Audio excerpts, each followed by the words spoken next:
Welcome back to Just Start the Tape, your favorite unofficial rewatch podcast for AMC's Interview with the Vampire or the Vampire Lestat, depending on which camp you're in.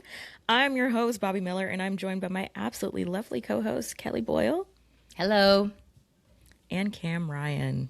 Hi. So, welcome back to season 3 of Just Start the Tape. We're back. We're back and we're better than ever.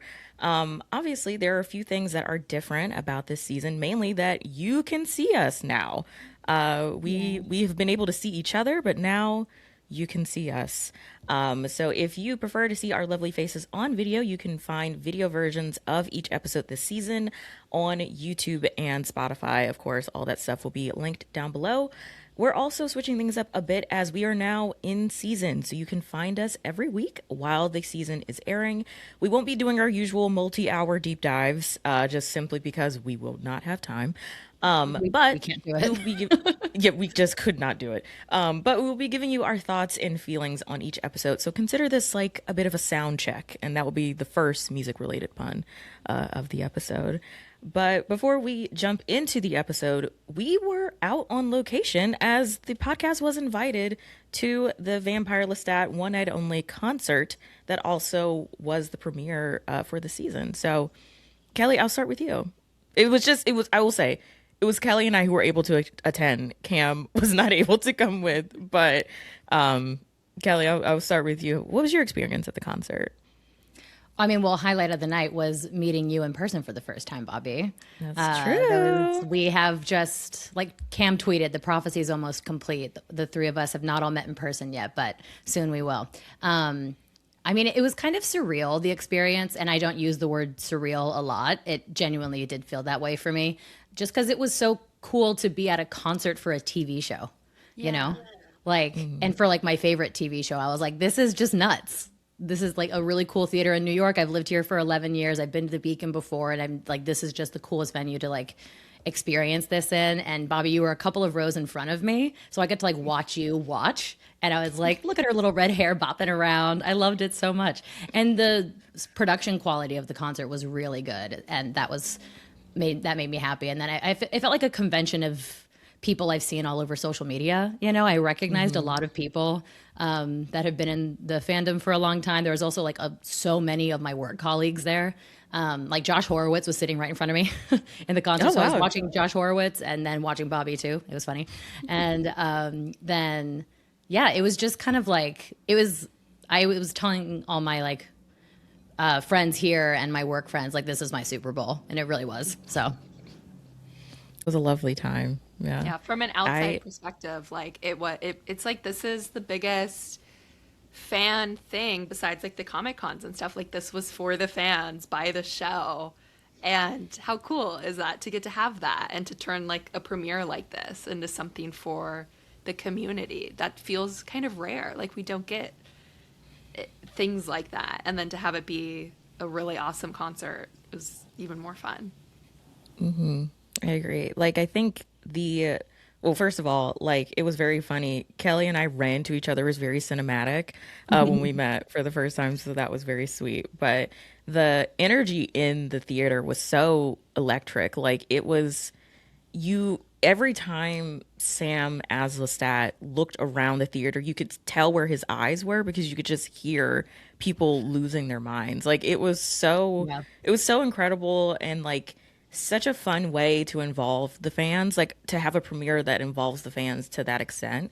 Doesn't really happen much. So the fact that they did that, and I think it went off relatively well. Like there were some, hiccups, I'm sure, but like I think it turned out really well, and it was just a really fun experience. And then also to the cast, like singing along to the songs and everything, like it was a really, really fun time. So we were very, very grateful to be there in the capacity that we were, and see everyone that we knew and be able to watch the episode and hear the songs and everything. It was great, a great kickoff to the season.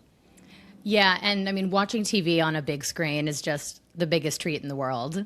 You know, I wish I'm like, can I watch my dream is to watch a full season of a TV show in a movie theater. Mm-hmm. Like, film divas have it lucky that way, because they get everything, except unless it's Netflix, is put on movie screens. So it's like, I don't know, it's such a treat. And I'm like, you get to see so much more detail in the production design and just everything when you watch it that way. And it just makes it feel special too. So that's always my preferred method of watching TV. But I know that there were like, the One Iota aspect was kind of a bummer for some people, but I really think it also helped like make it a relatively accessible event, if you could get a ticket. Like the fact that they didn't charge people for these tickets, I think is good. Yeah. Of course that like another barrier is getting there. So you would have to like in theory fly or travel in some way to get there. But like similar to Comic-Con, it's like if you can get there, what you get is free, Yeah. So I think that's really cool. And all the merch that you guys got was so cool. Like the freebies that they gave away to everybody. That's pretty awesome. Yeah, there's a swag bag in every single seat with like a vinyl inside and Vampire Lestat guitar pick. And then there was, what else? The Rolling there was like Stone. a coupon for like one night only merch. Which I didn't get. It like expired the next morning. It was like deal ends at sunrise. And I was like, well, the sun's up when I'm looking at this, so fuck. It's like, okay. I think it's all available on like AMC Shop though. Yeah. So, But it was just really cool. I did the carpet first too, and the carpet was really cool. I loved the pink and black design of everything. And yeah, it was just really nice. all in all, concert 10 out of 10. Sam sounded really great. Like, not to say that I didn't think he would, but he sounded awesome. No, he sounded like really vocally healthy. Like, I was like, that placement, very good. It was very good. Very good. Yeah. And I can't believe it was your second concert ever, Bobbi. That's insane. It's a crazy run that in a span of a month, I saw Hayley Williams and the Vampire Lestat. I've peaked with concerts. It's not going to get any better than that. Those go really well together too. They do. They absolutely do. So, They do. And then there's the Moses Sumney thread that connects it all. I wonder, Moses Sumney wasn't there, right? Was he there? I don't think Tuesday so. night? I would have found him. No. No, like, I was looking for him. I was looking, but he was not there. I don't think so. It was cool to see like a lot of supporting cast like from season 1 as well there too. And then I mean some of course who are like back for season 3, but yeah, it was cool. It was like a collection of all the divas. Yeah, a diva convention for sure. Well, concert was great, but we got to get to the main event, which is the episode. So we're going to jump right into season 3, episode 1 of Interview with the Vampire, or season 1, episode 1 of the Vampire Lestat, depending on what you call it, entitled Detroit. Simply Detroit. We don't have the very flowery prose of Interview with the Vampire anymore. We are just simply marking the episodes by where we are. So to open up, I'll give a very brief recap before we kind of dive into it. In this episode, obviously, we are beginning our journey with Lestat and his band, who are on the road playing in Detroit. And Lestat is now our narrator, who is retroactively recounting the events of his tour, and then also the documentary that Daniel is now making about him, with some of the kind of big moments in the episode being we open with this auction sequence, so that kind of sets up that we're going backwards in time, listening to the collection of albums called The Failures, which are narrated by Lestat. We are on tour with his band. We also see how his band is created on Halloween of all nights. Lestat gets very high off his off his rocker, and we meet the Detroit coven called the Fang Gang.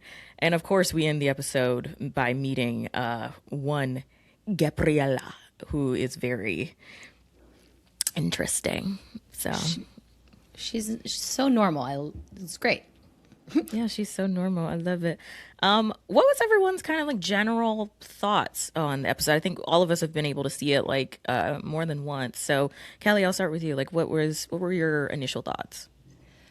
The opening scene, the Phantom of the Opera-esque auction in the beginning, I was like, oh God, we're back. I was so happy. Like, I was really expecting it to feel extremely different very first scene of this season. And then I was really happily surprised to see that it felt exactly like Interview, you know, like modern day setting, of course, but it felt like the show we've always known. And then it flashed back into what will be the new version for most of the scenes moving forward. So I really like that opening scene. And but also like Louis without a foot. I didn't cheer for that. What's happening there? I'm very concerned. Didn't approve. I mean, I'm intrigued. We'll see what happens, but I'm terrified. Yeah, me too. Cam, what about you? Overall for the episode, or just kind of the opening? The opening is that's what we want to do. Like your first initial Yeah. thought. Yeah, I kind of feel like I feel the same as Kelly. I was immediately like, it felt bigger, like the world felt bigger. And that was kind of new for me. You know, there's a lot of people in that room, and there's a lot happening, and there are vampires and Talamasca. Like, it was kind of like, oh, okay, this is where we are going to get. And then immediately I'm also like, yeah, what the hell has happened that's led us to this point? And that's a question that I'm sure I'm still going to be asking, you know, going forward, of like, how do we get here? But it was also immediately like the thing that I think a lot of us were thinking is like the documentary with Daniel. So it was interesting to be like, no, this is how Lestat's story is going to be told, because I was kind of curious how they were going to do it. And I think it makes sense for him. And it is kind of interesting to then navigate like where we are in time, with that being the future and then cutting back. But when we're cutting back, it's still kind of like, you know, 2020, like not that, still in the present. So it can kind of it was kind of a lot for me to process at first. Like, it really throws you in, and then you kind of have to like find your feet as the episode goes on. Yeah. Going off of that really quick, I think that the record, like listening back to a record about this whole experience, I think is really brilliant on a couple of levels. And the narration heading into this season is what I was really most intrigued about. Like, how were they going to format it, you know? Because it's not necessarily Daniel. It's not the same thing as the first two seasons where Daniel is pulling information out of Louis. Louis is sharing things, and that's how we get the story. So the record thing was so smart, in my opinion, because the record scratch freeze frame thing, you can like rewind, fast forward. That goes really, really well with Lestat's psychology, you know? Mm-hmm. So it's like he's having really intrusive memories, and like there's nothing linear about this. He's jumping all over the place, and that feels like Lestat's mind in a nutshell. So I thought that was a really cool, perfect way to set up how we're going to have a narrator for this, when most of the scenes are in the present day in this season, you know? So like, yeah, I thought that was really, really smart. Yeah. I think my initial thought was like, I definitely felt like, okay, the things are familiar because the first people that we see are like Louis and Armand and like Raglan, James, but it definitely immediately felt different. Like, I think first of all, the title sequence being a full title sequence versus just kind of like a brief overture and then we kind of jump right into it. It really does break up that like the first two seasons of the show are very theatrical. They're very patterned after like a play, whereas this does feel more like a TV show. Like, it does have more of the confines of traditional TV. And I think for the most part, it works. Like, I think there were points where I was getting impatient with the title sequence because I'm like not used to this show having a full thing. And I'm like, okay, let's get to it. But it was fine. Having Lestat as a narrator, I think Cam and I, we were talking about this on the TRT interview with the Vampire retrospective. If you like being in Lestat's head, you're gonna have a good time with this season. I'm figuring out if I like being in Lestat's head, because it's a lot.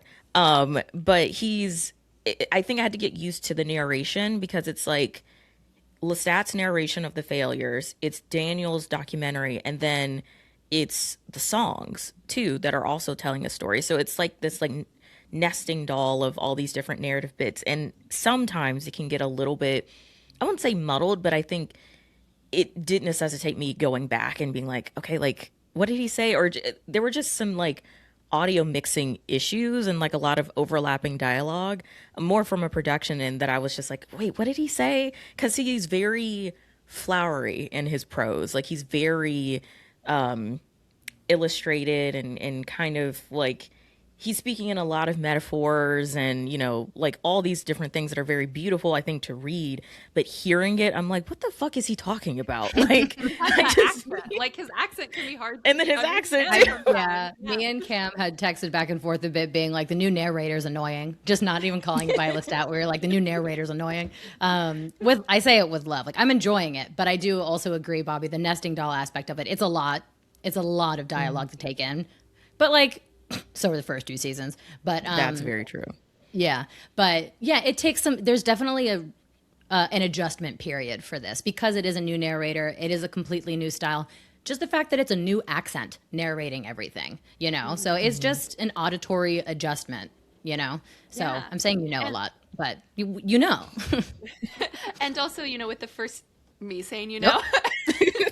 with the first two seasons, we had Daniel there as us, like to decipher what Louis is saying. With Lestat, it's just him narrating his own story without that kind of other person in this first episode to be like, really like he have him in his documentary a little bit, but really the narration is him telling his story however he wants to tell it. So you have to really be on and ready to go and stick with him and kind of, in that chaos that's happening. And it can get muddled and confusing if you're not ready for that ride.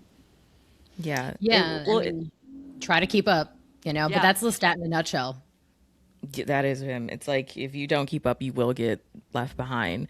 But I think that does segue into a question that I had, which is, how do we see Lestat as a narrator versus Louis as a narrator? And we don't really get Louis as a narrator proper in the way that we are with Lestat. Like, there's not, he Right. doesn't have voiceover in the same way, Yeah. or even like diegetic but also non-diegetic control of what we're seeing, and that he can do these freeze frames and fast forwards and all these different things. Like, what stood out to you most, I think, about the differences between these two? Yeah. Louis like trying to figure out his story and Lestat is telling his story. And that's Yeah.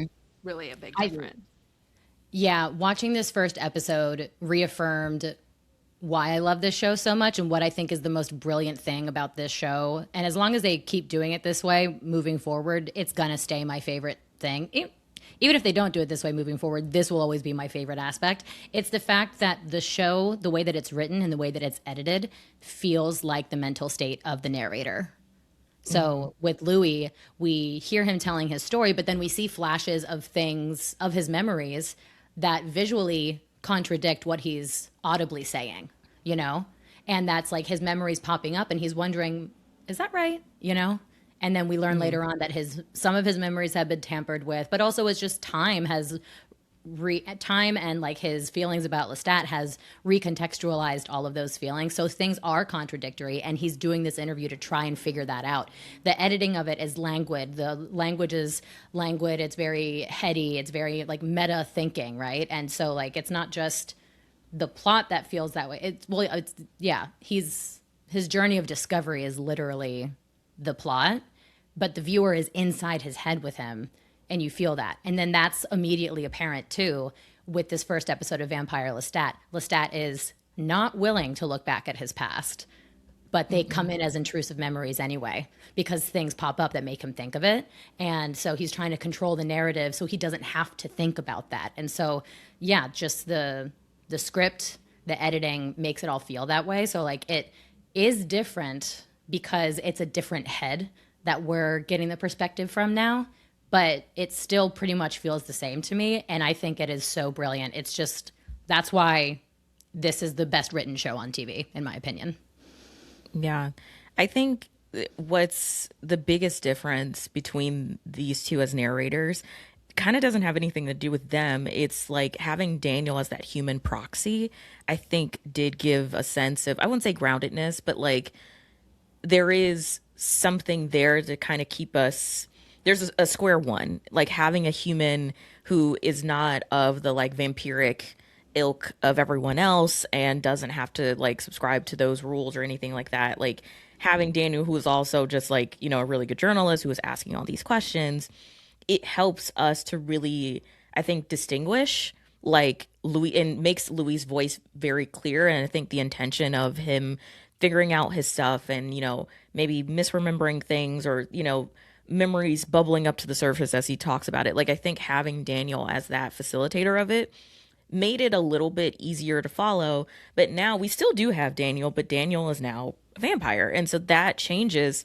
it definitely changes his journalistic approach. Like, he can just, even from the idea of him having the ability to read a mind, which, like, if you're a journalist, like, that's a really easy way to get to the truth. If you could just read someone's mind, like, they can say one thing but think another. And so him being different, I think it does make Lestat's narration a little bit different too, because we don't really have a human as a proxy. And we also, so far, there is no break from Lestat's narration. We are only in his head. Like, there's no Claudia diary. There's no real, like, Louis, like, Louis obviously shows up, but, like, there is no point where we break away from Lestat. He's always there.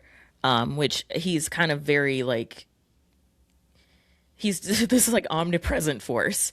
And that being both omnipresent and chaotic does bring a certain, like, a different angle to the show that I think that they are definitely playing with. Like, things feel much more humorous, and I think obviously meta, and because he's commenting on things like Lululemon and Reddit and Discord, and, like, it feels more contemporary, but it's still the thing that the show is always known for, which is being very, like, elevated language. But I think him being in his head solely and not really having, like, an outside human perspective does make things feel a lot different. I feel like different is the apt word for the season so far.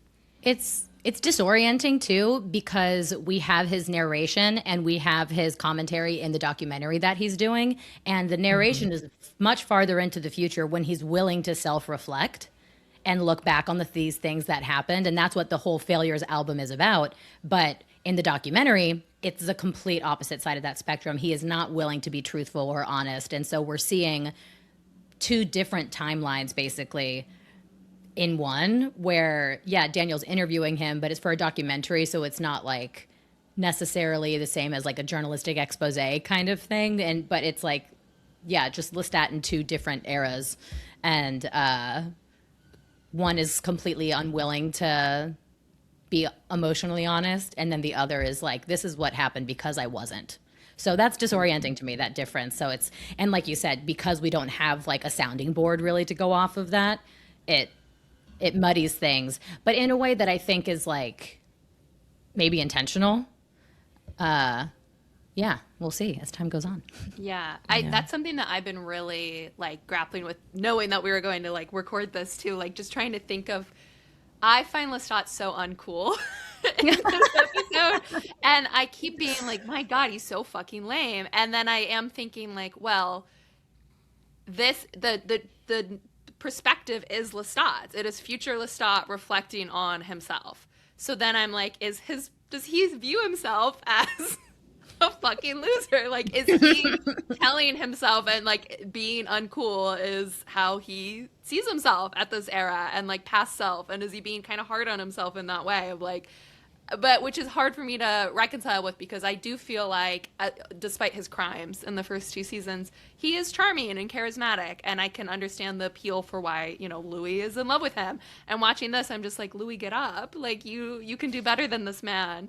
And then kind of, like, to see his perceptions of other characters as well. And I am excited to see more of, like, to see Louis from Lestat's perspective. I know they've talked a lot about that in the interview, and how Jacobs approached playing this character and how different he is. So I think, that's been something that I've been struggling with, is I just find him as such an unlikable character. But then it's also like, well, that's maybe the point, is Lestat also finds himself as unlikable in this point. Unfortunately, it's still just really hard for me to be like, yeah, I understand why you're doing that, but I still am like, get this man off my screen. You don't need to say TikTok.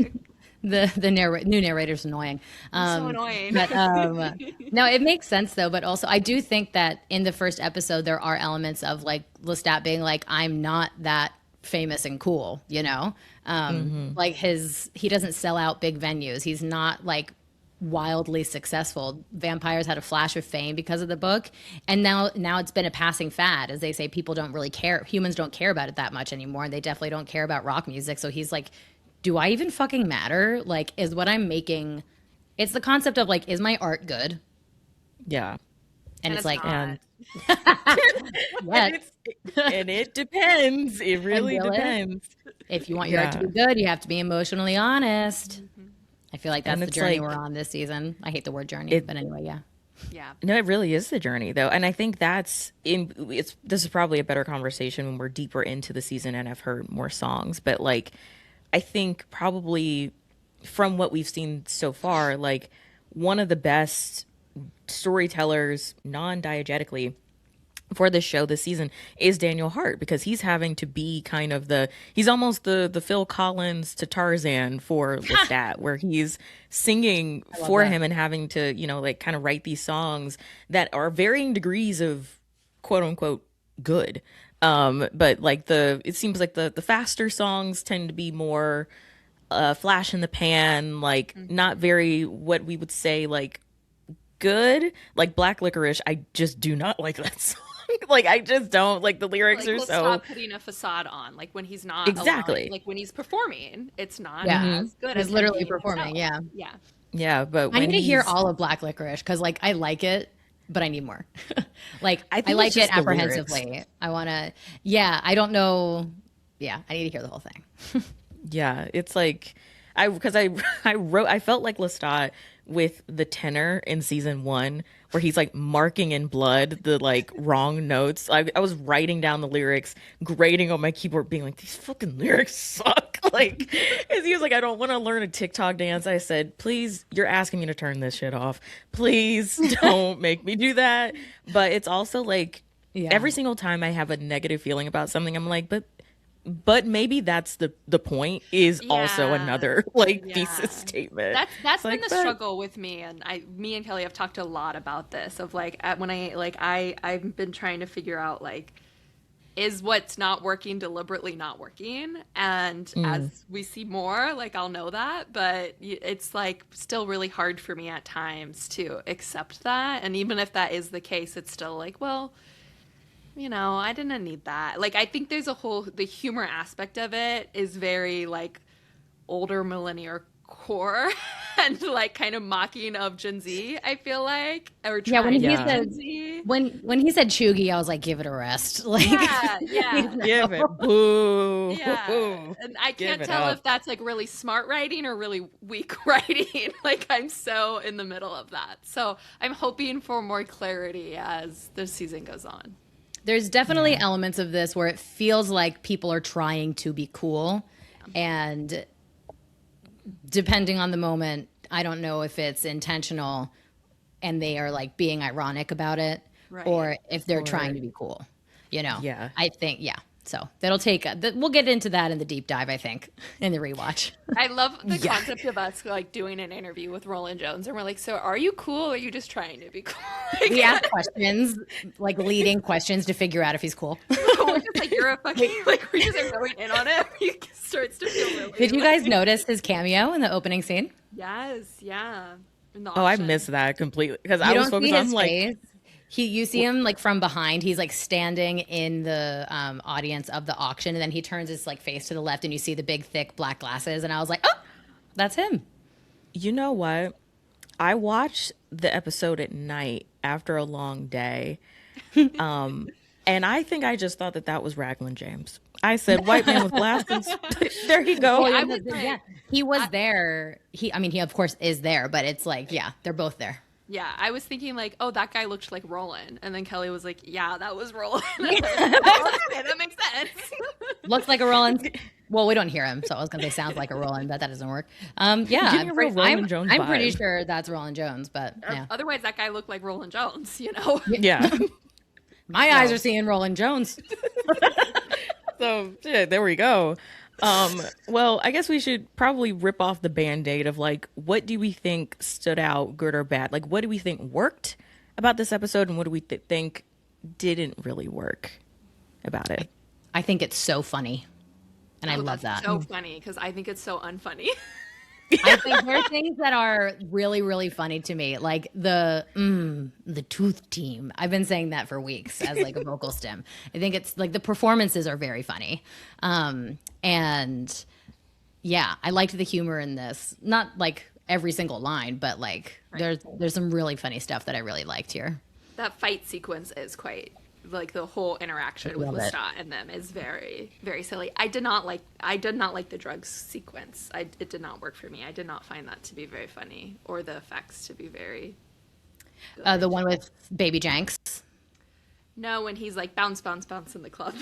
I didn't like that. The bounce, bounce, bounce. That's one of my favorite lines. I think it's like, I thought that was funny, but because of the performance, you know what I mean? Like the physicality of it, I think was quite funny. Um, I like it as a sequence from like start to finish, like where it, like in the club leading up to the elevator scene and through the end when he like jumps out the window and everything. I thought that like as a package, I liked it. Yeah. It had me and lost me to varying degrees. There was never a point where I was just like, okay, this is just straight up like not good. But I think sometimes the humor, it would hit that little bit of like, are you guys trying to make him uncool, or are we maxing out on our cool factor here?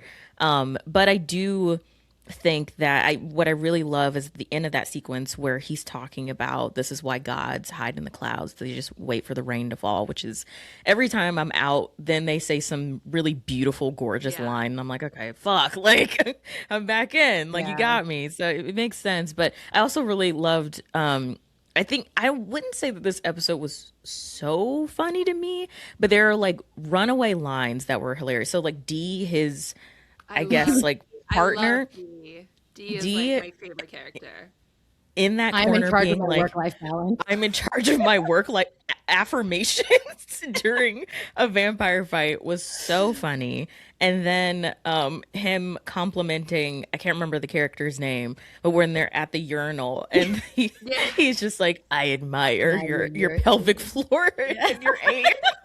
I was like, okay, that's funny. That's what I mean when I say like there are some really funny lines here. When I say like I love how funny it is, I'm talking about like all the lines you just listed. You know, like I like when he's drunk in the bathroom, it's really funny the way he talks to them, and then the Tooth team, his text to, now we know, Gabriella saying the rapture has descended upon Detroit. Like, there's just some really, this fun. I was laughing more often in this episode than any other like Interview with the Vampire episode, which is like, of course, the humor in Interview is much more scarce, but really funny when it's there. But this one, I just enjoyed that there was more humor in this one episode than we've usually seen. I thought it was fun. Now, do I like everything that was meant to be funny? Not necessarily, but there was lots of things I did really like. The Tooth team, I think it's so, and like when he's like, we're the children of the darkness reborn, and he just laughs at them, and it's like, this is so fucking stupid. I was like, inject that shit into my veins, you know? Like, Yeah. I loved it. And like Armand told the truth. Have you met him? What does that even mean? Like, it just, it was so deeply satisfying.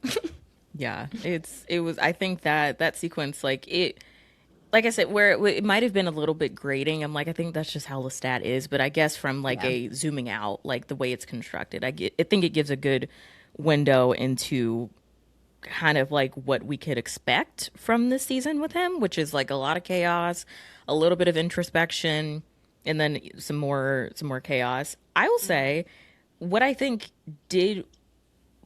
I'm going back and forth about whether I think it totally worked, but I was starting to grow to Lestat's narration because like I did like some aspects of him, like how he talks when he's not trying to perform vampirism, which he talks about like when he's having his nervous breakdown, like, you know, the performative vampire then revealed the like bona fide vampire who's like the squishy middle. I do like that we get some of the vulnerability that I think we're missing from that character in the first two seasons because we're in Louis' perspective of him. So when he's even like talking about himself in present day, like I do like aspects of that. Like I said, whether or not I want to always be in his head is another thing, but I do like some aspects of the narration. The one thing that I will say didn't work for me, and again, it could be intentional, there were just some like more production things that were really grating to me. A lot of crossfades that I was like, I don't know. Like it's just a lot of like overlapping scenes, which are fine. Like they're not distracting. It's nothing that will completely like degrade the value of the show. But it was some editing choices that I didn't super love, and there were a lot of like overlapping dialogue, which auditory like I cannot understand what they're saying. And the problem is this happens in a lot of ensuing episodes. And some of those episodes don't have subtitles. So I just straight up don't know what anyone is saying at any given point. And it's just like a lot. It's the music, it's multiple lines of dialogue overlapping, and it becomes, like Kelly, you said, like disorienting at points, which I guess, like, again, is the point. But I think the problem that we're going to run into this season to a certain degree is impact versus intent. Right. Like the intention could be one thing, but like ultimately this is still a TV show. And how do those things impact the like watching of this TV show versus like the immersion element? Yeah, I think. Yeah. Cam, I know you agree with this. There is this one scene that I just thought did not like visually look good. And it's when Noah Reed runs out of the house and is like, dude, that was sick. Like that. Yeah, like the that shot lighting was is weird. Last shot is so like I'm like what happened here? Like why does that shot look like that? You know, Yeah. like it It looks looks so green weird. screened, but it's like not, and it's very weird. yeah. The baby That Jane's shot like that shocked me. CGI. Yeah. Yeah, it shocked me the way that that looked. Yeah. So Yeah. Yeah, I wrote down kind of, I think overall, it says so, like, I don't mean it to be a diss to TV in general, but it looks like a TV show to me. Like, the lighting of it, like, it's just kind of Damn. bland. Like, for a show that's so rich, I just... and the first I two really- seasons look so good. Yes, yeah. So I just have been a bit like, it's not actively bad, it's just not incredibly delicious as I'm used to. And there's definitely some shots that I think are, but it feels just very bland across the board. It doesn't feel as rich and exciting as it has been. It feels like if I'm watching, you know, like the Netflix look. I don't know if you guys have heard that terminology before of like, why is everything like look like Yeah. this now? That's what I feel like I'm watching with this.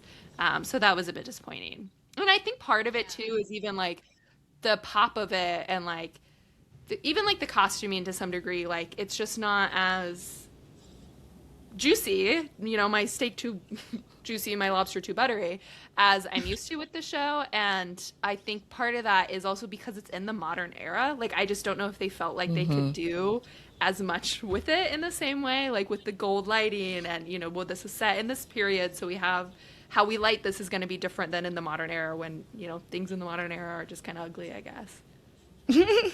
Yeah, there is some shots in this episode that I think are that I really really like though. Like my favorite thing that I've seen so far is when Lestat goes crowd surfing and the shot is upside down. I was like, fuck, Yeah. that's good, and it like Yeah, that's expands. great. Like we saw that shot in the trailer before, but seeing it in the episode. How it really is, there's like multiple elements to it. I was like, oh my god, like that's really good.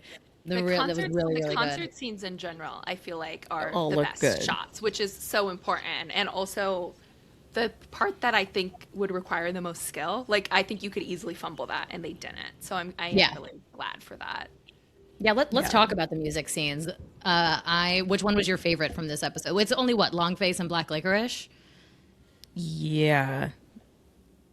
Yeah, I think Yeah, that's it's only it. those two. Okay, so well, yeah.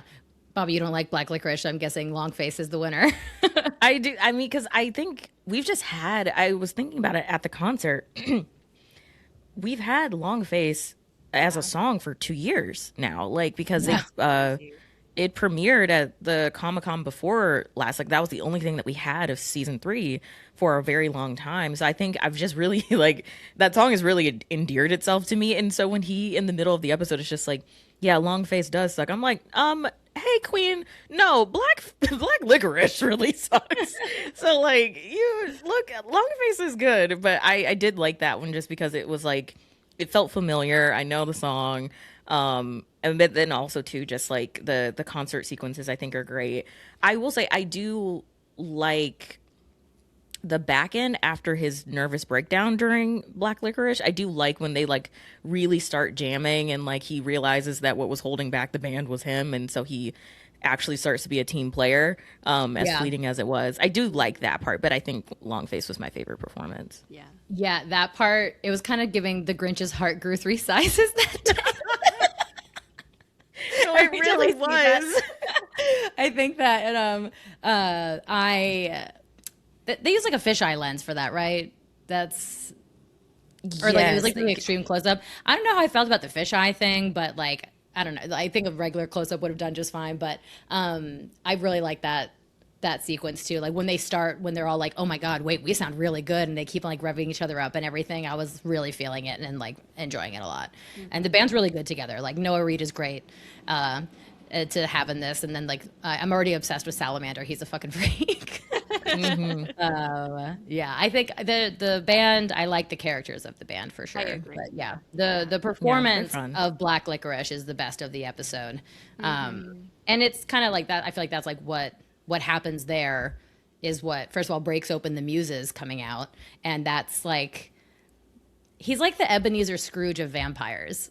I feel like this is his Christmas Carol. He doesn't want to think about how he's treated people in the past or what's happened in his life, but he's gonna have to. You're gonna be visited by 3 ghosts. That's visited by every muse of your life, right? And that's how we're gonna access the past, his memories and everything, which I think is a really cool idea. Yeah, and. My interview with Hannah Moscovich dives into that. It's coming out. It should be out now. Go check it out on TV Insider's YouTube and .com. But yeah, I asked her about this, about how like they wanted to how they accessed the past, basically. And it's through his intrusive memories, which I think is a really cool adaptation of the book. Yeah, even having Baby Jenks be kind of the like foray into the spirit of Baby Jenks overhead, which let me go on record before you hoes try to clock me. Yes, I thought that was Claudia. I sure did think that was Claudia. And I don't take it back. Did I archive that Instagram post? Yes, I did. But I don't take it back. I don't take it back. I thought it was Claudia. I didn't know you archived it. That's so funny. I absolutely did. I watched it and I realized it was her. I went on Instagram. I have to admit, me and Kelly were like, Bobbi wasn't right about that. We were texting about it. We were like, I didn't want to tell her because you hadn't seen the episode yet. So we were just like, we have to let her find out on her own. Yeah, like, do we break the news? We literally were like, what do we do? I just silently, while I was watching, I was just like, fuck. And went and archived. You're a better person than me, though, because I would not admit it. I would still be like, no, I was not going to keep that up before Sunday and have people be like, it actually, what? No, it never existed. But I stand by it. I thought it was her. I thought it was Claudia. Yeah, I saw some people in the comments were like, it's Baby Jenks. And I was like, it is. But there were a couple people who had my back who were like, no, I think it's Claudia. I was like, we had your back by not telling you. By not telling me. Let me find out. I don't know. I'm not going to act like I know. Would you have preferred? What would you have preferred? Because we talked about this before you started watching the episode. So we were like, we were just leave it. Like, should we tell her or no? I appreciate that you guys let me come to that conclusion on my own because I was so. It seemed like a sensitive subject for you. But I just want to go on record and say, like, yes, I did post that. Yes, I did archive that post. I do still stand by it, but it's okay. I still stand by it. I was wrong, but I still stand by it. Because Claudia is everywhere for those with the eyes to see. Mm-hmm. Obviously not with the ears to hear. Isn't that not, like, in the book, is Baby Jenks kind of like a stand-in for Claudia? Like, isn't there like a thing there, or am I making that up? What do you mean? Listen, there's a relationship with Lestat and her? Is that what people were wanting? I don't know. Maybe that's what people were wanting, but yeah, Baby Jenks. I haven't finished reading Queen of the Damned yet, so I can't tell you. I think she dies though. Yeah, she's a lot younger, in the book. Right? She's in the book. Yeah, she's a teenage vampire like Claudia was. So I get like Claudia Show was. So I guess you could make that comparison there. But I think I do remember seeing people be like, oh, he's gonna, like, when they saw Baby Jenks in the trailer, they're like on stage with him and everything. They're like, oh, he's gonna make her. They're gonna make him turn her into a vampire, which I don't know. Maybe he will. Maybe he won't. No, we'll see. But One of my favorite lines of this too is when he's yelling at the band and he's like, "You don't have to finger her for 5 bars. You're hurting her."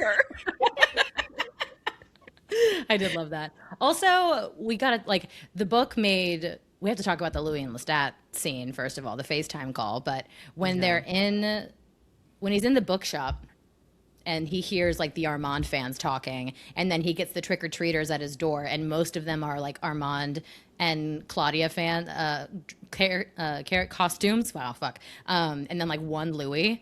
I thought it was I don't know. I thought it was kind of like true to life as an experience of being a viewer of this show, where like Interview with the Vampire is about Louis, and then everyone else is talking about Lestat and Armand after the book comes out. Yeah. And there was like the Armand person like at the Louvre too, right? Like that's so like there is some things where it's like, yeah, the fans did we did actually do that. So my favorite thing though, I don't know if people know this, but I do appreciate that it is in the same room as the Mona Lisa, so no one really gives a fuck about that painting. Like it's so not the star of the show, which feels fitting. with the whole like Armand told the truth thing, and then the kids dressing up as him for Halloween, and just the general like Armand being this like big figure in the book, obviously. I'm like, but how did Daniel write him? Like, what the fuck did he say verbatim in this book Good about pussy does to Armand? a motherfucker, like Honestly, shit. yeah. I was like, what the fuck did Daniel write about Armand, even in his I villainy? mean, I don't think. Look at the TV show. That's Look at true. the show That's itself, true.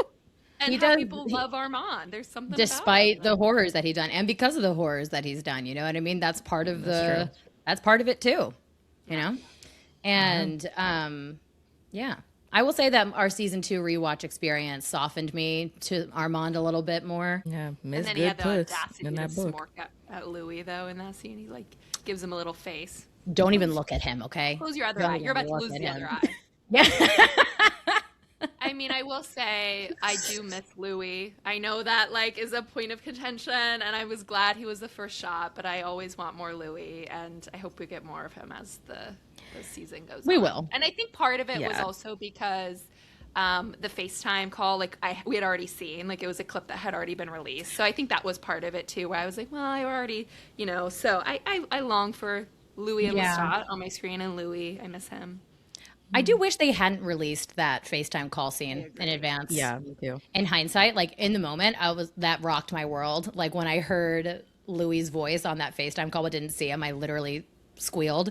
But I wish that was in my first time viewing experience of this episode. I agree, Yeah, especially because we I don't agree. have a lot of them otherwise, really. So I In think this that was- episode, yeah. Like this it's episode, literally 2 Louis scenes in this episode, and that's the longest one. So, Yeah. yeah. Well, as we move on, like, are there any moments we kind of talked about it, but are there any moments that we would like to shout out? Like any scenes in specific that really like enraptured you or vexed you one way or the other? Like things that really stood out, and then your MVP of the episode. I think that watching the scene where Lestat is in the motel room, sick and bloody and beat up, and like the person walks in, we don't see them yet. I really love Sam's acting there. I think that's probably my favorite scene of the episode. Watching that, I was like, there's my show, you know? And I like the way it looked a lot too. Like I liked the lighting in that scene, and the production design of it and stuff. And I also just liked seeing the blood and the bruises and everything, just because like, not because Yeah. like I'm celebrating that Lestat's hurt. It's just like, no, it's like the gore I want to see from vampires, right? And I just really liked Sam's performance in that episode, and it was the way that in that scene, the way that it ended, horrifying. You know, when did you guys clock that moi and toi was Lestat and Gabriella and not Louis and Lestat? I don't think I clocked it until that scene, because when he's doing the like mon cher and like how he's talking and they haven't cut to the person he's talking to yet, I'm like, oh, he's not talking to Louis. Like that's Gabriella. That's when I was like, yeah, that's where we are. And then I went back and I was like, moi and toi? Like me and you and me and you? Yeah. Disgusting. Disgusting. I know. Sorry. when he is texting them and texting her, and Daniel's like, "You and Louis talking again?" And he looks up from his phone. I was like, "Oh fuck, it's not him. Like, it's not him." Because also, why It's would his mom, isn't it? I was like, "It's his mom, isn't it?" Yeah. When I watched the episode with some friends, and at the end of it, when they start kissing and everything, my friend who like did not know who Gabriella is, the last three lines, he's like,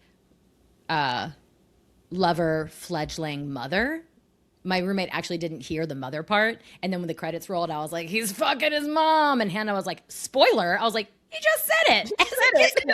Maybe they meant it in the ironic sense. Like, she's so Like mother, you know? Yeah, She's so yeah, honestly.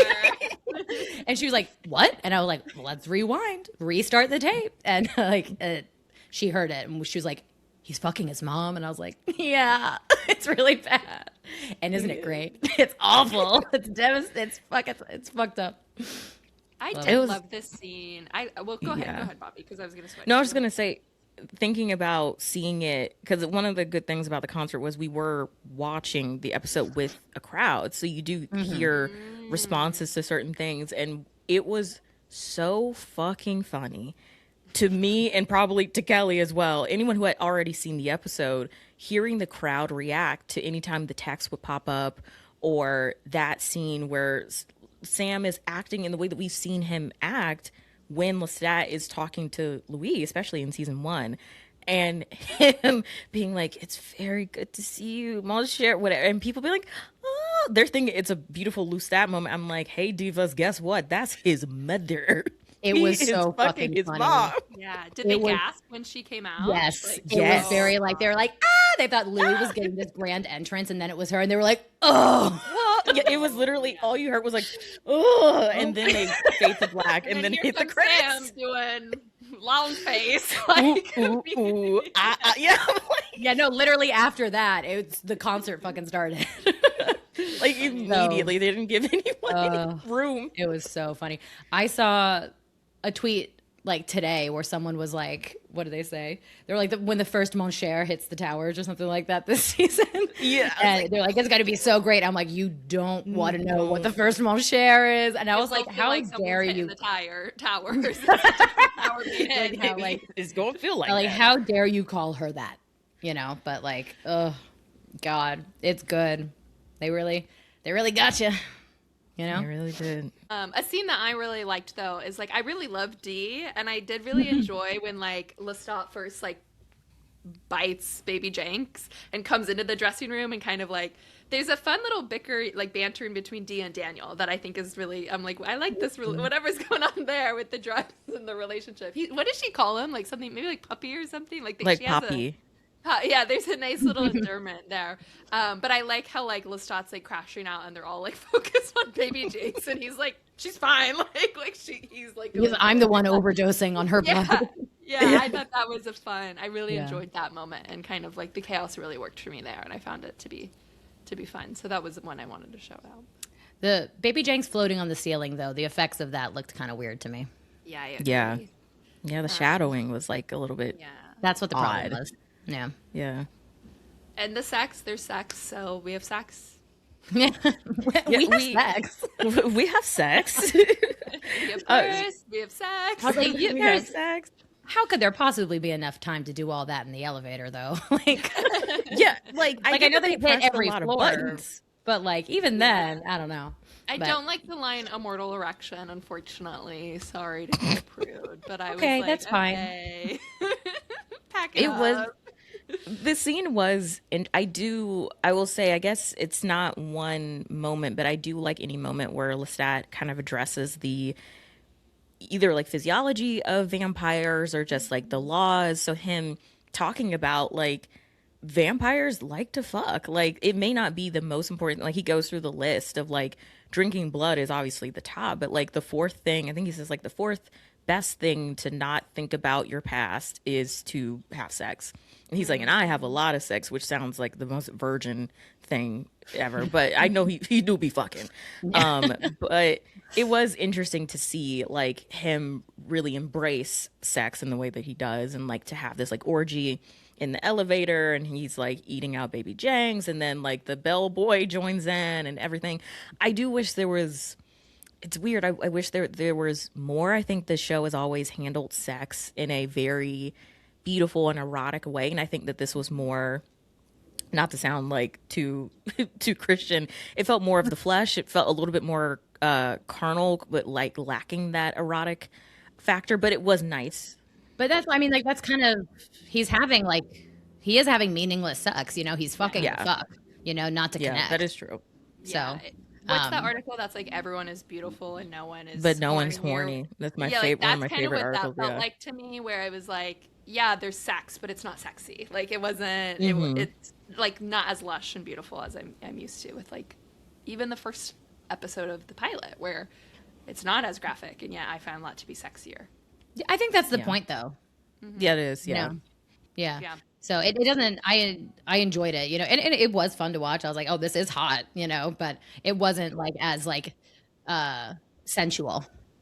Yeah, and I not prepared to do this now, but the conversation that he has where he's describing how Louis views sex and like this painful thing. I'm and like Oh, right. Yeah. him as like a closeted character and Louis coming to terms with his sexuality and things like that. I think that will be really juicy food for us to dissect in future episodes with this, like just that how Louis views it versus how Lestat views it. Well, that's how Lestat views how Louis Louis views views it. it. Yeah. So Yeah. the script has flipped on this, which is fun.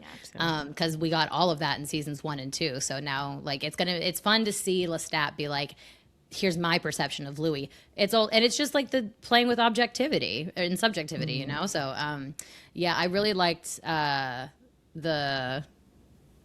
he's like, Louis didn't mention my scars, you know, and all those things. I like getting like updates to things from the past 2 seasons. If this is the kind of recontextualizing we get in this season, because I remember I said in our season 2 finale, I was like, I don't want to like revisit the past anymore. I like, meaning like to recontextualize it and like add more things to it. But if this is what we're getting of that, like little sprinklings of like these things happen, but also these details are important, I like that a lot. And it's very true to the book.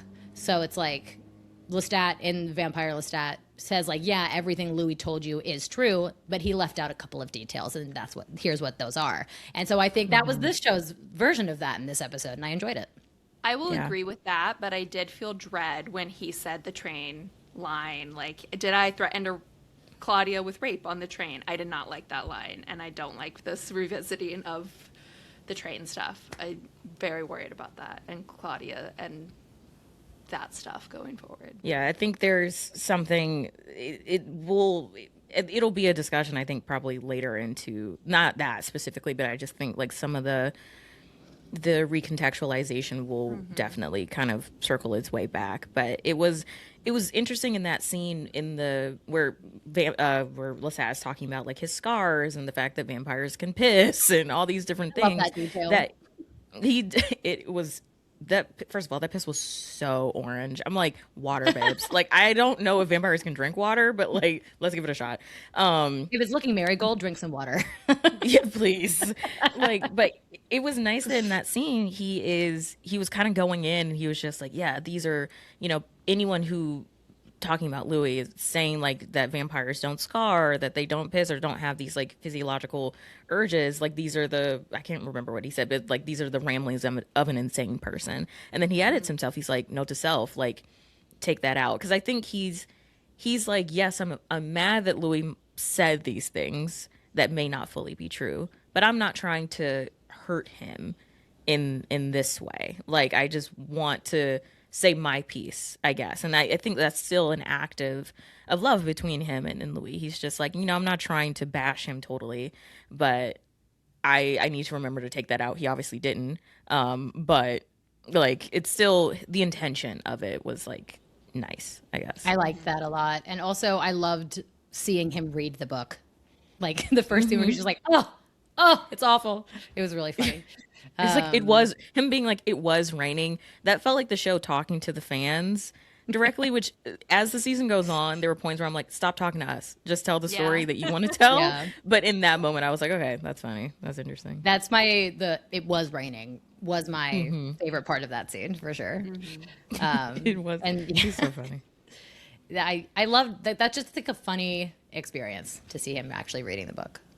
Yeah, and him being like, I wasn't a Harlequin. Like, I Lelio. was someone else. Lelio, yeah. I was like, okay, well, it looks like a clown, acts like a clown, So sorry, but I think, like, obviously the MVP, I think, of the season could be Sam, because we're getting a lot of Lestat, and I think we're getting varying degrees of him.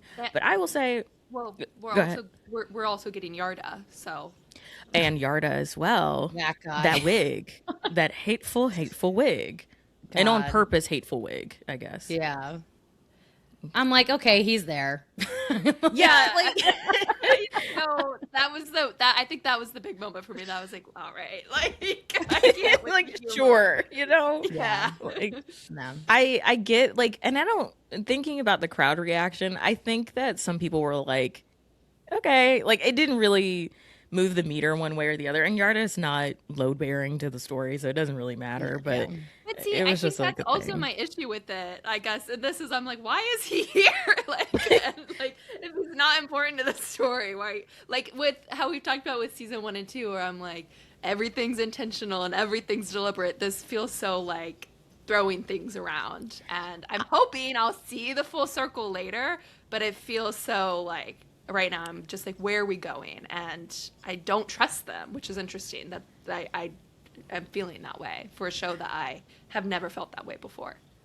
I think that this Yarda is like the show doing what it will do sometimes, which is flexing its historical knowledge. So I guess in this case, like pop cultural knowledge, because it is a thing that like a lot of big pop stars do hire doppelgangers to ward off fans from following them. Like that's happened before. I don't know how often it happens now, but like I know that there was a point where like Michael Jackson had lookalikes that would like be in places where he wasn't.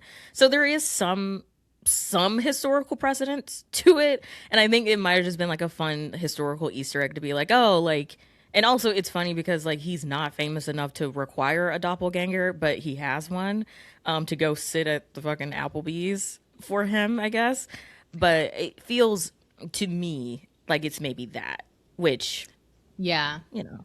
I agree. I agree with that. And I also think it's a way to have established that like they're still trying to, it's a front to make people believe that the vampires are fake, you know? Yeah. So they're like, they send Yarda out. He's very obviously a human, you know, but that one guy who follows Lestat to the bus, he's like, I know you're real. Congratulations. Now go make friends. I'll go make friends. Yeah, I like that.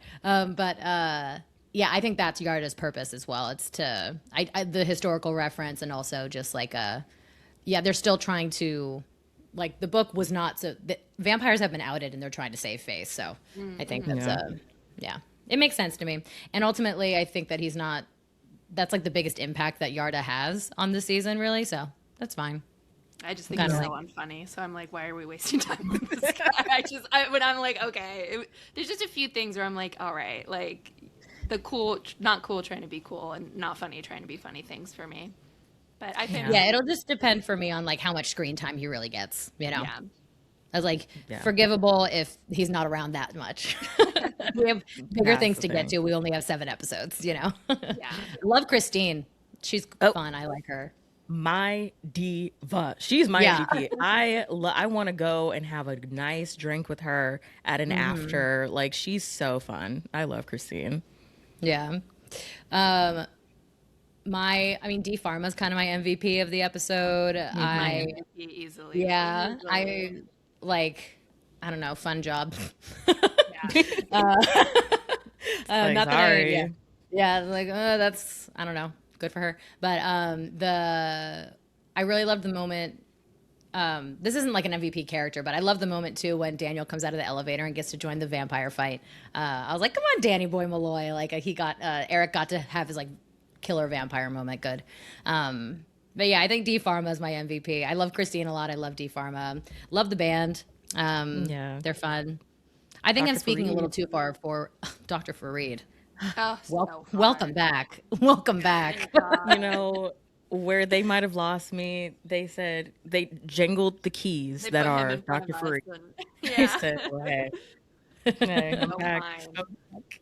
He's And so, I love that his God, first he's line so back is hot. "I'm not here," which was his one line, like one of his one Mhm. lines of season one. To kind of wrap up our discussion of this episode, speaking of kind of what rock stars tend to do, rock stars have writers, which are basically things that they ask for in their dressing rooms, things that they want.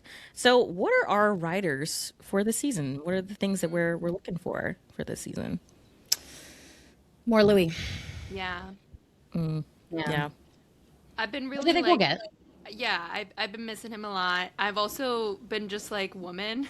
I've been talking a lot about the woman in this show, which I was really happy with Sam and Jacob to also be like, hopefully season 4 we get some women in here. Like I I felt mean, very validated Natasha, by she's that. the misandrist of all time, so it's like, Yes.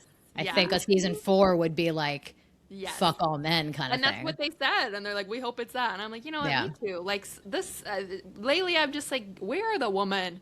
Give me a woman for $1." So I'm hoping to have more women. Yeah, I think that's good. To more Dr. Fareed. Oh yeah. I want to see him more. You know what? I I would want to see trade the more. women for just him. No, no, no. The women and Dr. And Fareed. Happy Does Dr. Pride. Fareed need a woman? That's the thing. There you go. But I do definitely want to see more of the band and kind of the musical aspect unfold more, and kind of more of the storytelling that's happening through the song. So just obviously, like, we're gonna get more songs. That's gonna be more of a window into Lestat. And he does say in the episode that Daniel's documentary are liner notes, and the real story is the music. So I'm very excited to see more of these songs that are coming. And there is one song that is my favorite of all of them. I don't know when we're gonna get it, like which episode, but I'm very excited to hear it. When it was played at the concert, I was like, I love this Which song. one? The Loneliness. That's my favorite. It's so It's beautiful. the best one. And Yeah. as you all were talking, I was thinking my real rider for this is I want like more emotional honesty in the music. So that's where it comes out in the loneliness. It's so beautiful. And your biggest fan too, like the end of it when he gets to the wolf killer section, it's like the really like belting section at the end. I'm like, yeah, I don't know, just like it's music. Rip your heart open, you Yeah. know? So It's gorgeous. I'm really looking forward to the emotional depths that we're going to reach with that. Cause it's like, yeah, the question is like, if you want to, or the concept of like, if you want your art to be any good, you have to be really emotionally honest, like painfully honest with yourself, is a new version of what seasons 1 and 2 were, which is like, if you want to evolve at all, you have to be honest with Yeah. what you've done, what's been done to you. You have to process it. So, Yeah. yeah, I'm like, that's all I care about in the show, really. I'm like, give me whatever character it comes with. Like it, that's what I find so interesting about everyone. It's like, they're on different, they have different obstacles on the road to that self-awareness and Yeah. acceptance of themselves. And they hurt each other on the way there because of their varying abilities to be real with themselves. And yeah, that's boiled down what I love about the show the most.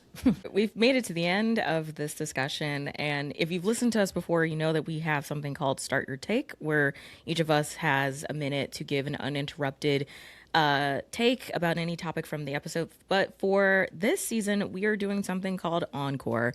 If you've been to a concert, the Encore is just one last little bit before we go home. So this is essentially just Start Your Take with a different name. The actual just world building of the Anne Rice vampires, I'm very intrigued by myself. For when it happens, I've kind of am not a fan. I've been a little bit like I've been surprised by how much I have not been into the idea of this world expanding, both with the auction sequence and with the Fang Gang, which feels so like, well, girl, what did you sign up for?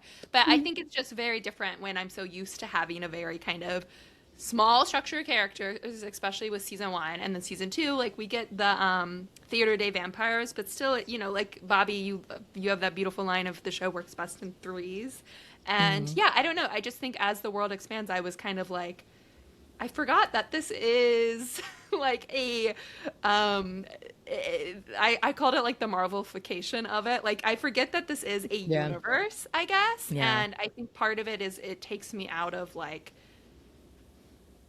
it feels more fan influenced rather than like TV, like prestige drama type things, which is fine. It's just I think they'll mix it well. It's just it was something that I realized when watching it that I kind of had forgot about. Like I was like, oh right, yeah, this is a thing. And then I am curious with Baby Jinx the more we get with her, but I kind of did not like her being this groupie in this first thing because I'm just like kind of against the whole groupie concept and like how we view female fans of male artists. And that's all I'm going to say about that.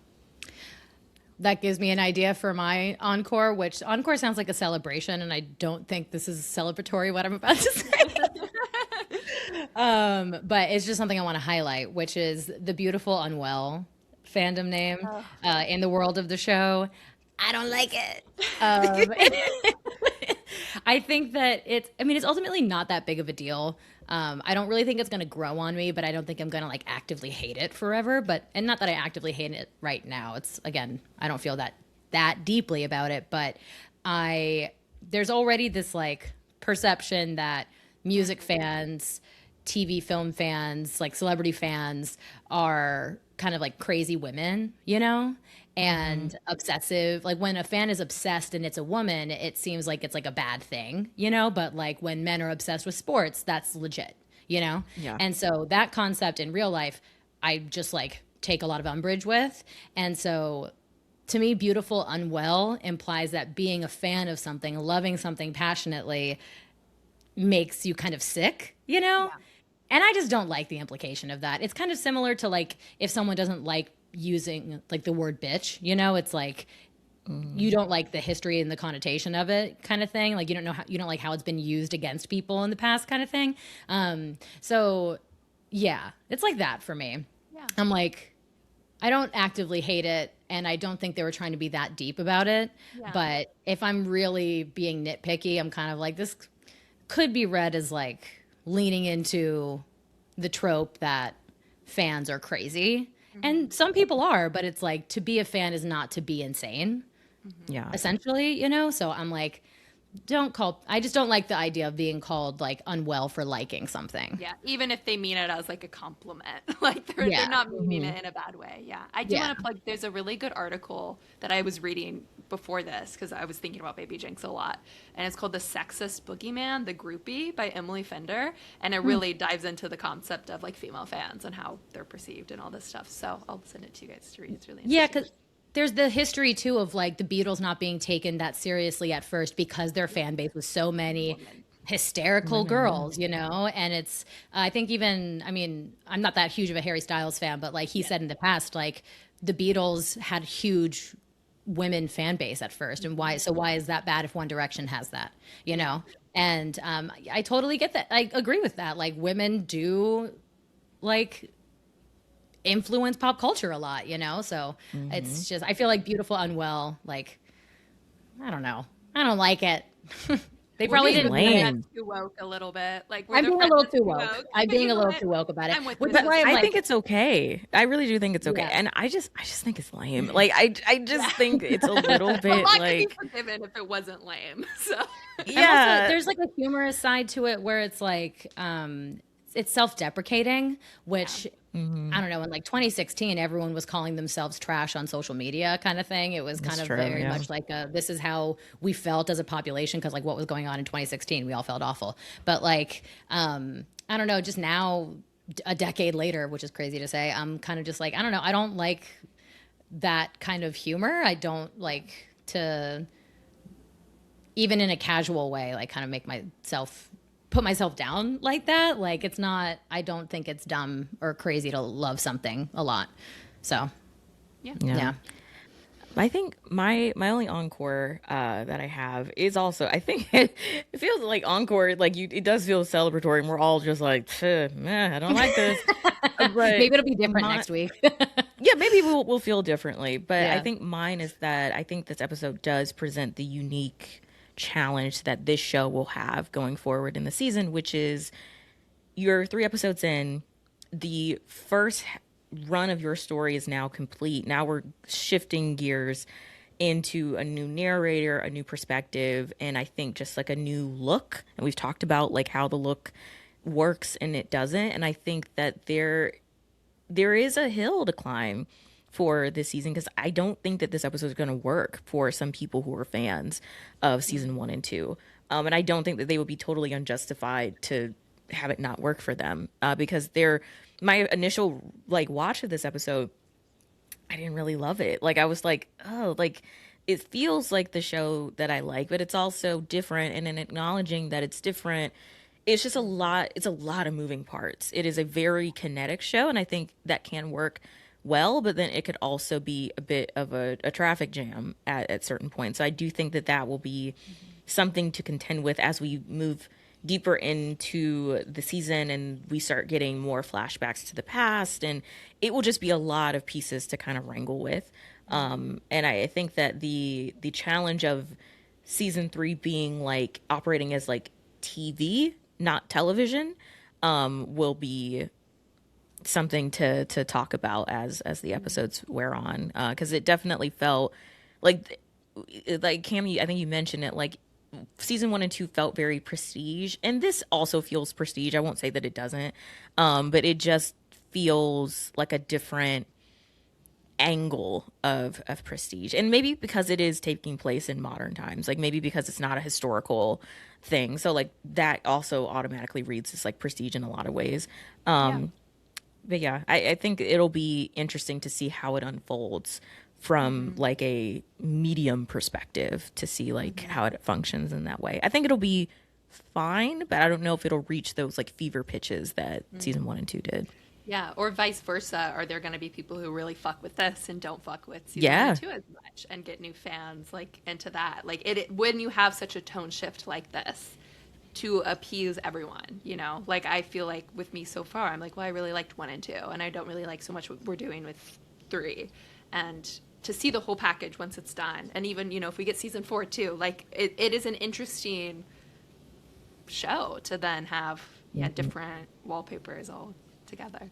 And it's Yeah, a I even swing. It's a thought- huge narrative it's a swing. Yeah. It is, and it took me a couple of watches to really get used to it. The new style of it. At first, I was like, "Do I like this?" And then, as the more I watched it, I was like, "Yeah." But I do wish that like my first watch, I was like, "Fuck yeah!" And there are some things in, but also like, to be fair, you both didn't feel that like "fuck yeah" with season 2, episode 1. You know, like that No, I episode didn't didn't like it. move you the Well, most. You know, I mean, until we got to the different you and context. me scene, then I was like, hell fucking yeah, we're fucking back. Yeah, exactly. There are some things in Yeah. that this episode that does have that for me too. You know what I mean? So it was it's an adjustment. It's more of an adjustment than I expected to have. Right. But I'm not upset about it. And I'm along for the ride. And Roland has commented that about the first 2 episodes, I think. So I think that's an intriguing component as well, that he's seemingly aware of that. And I am interested to talk with you guys once we've seen it all. Like, is that a good thing? Like, if you're in charge of it and you're doing that, like. Well, no, I think I think like, to me, it's gonna be like, how long will it take for Lestat to be honest? You know. That's my big question. And I think once we get there, like, because there's no way we're just gonna see one episode of him performing, being this performative person, right? So I think it's gonna, and he's hundreds of years old. He's been avoiding looking back at the past for a long time. It's gonna take more than one episode to really wring some truth out of him. So I think maybe that's what Roland was getting at. But yeah, we'll see. We will see, but that does bring us to the end of our show and our new kind of format. Thank you so much for listening and finding us in season. And thank you to my lovely co-host, Cam. Where can the people find you on the internet? You can find me on X at Cameron's Film with a K, and Instagram, same username, and Letterboxd at Cam's Film with a K. And Kelli, where can the people find you?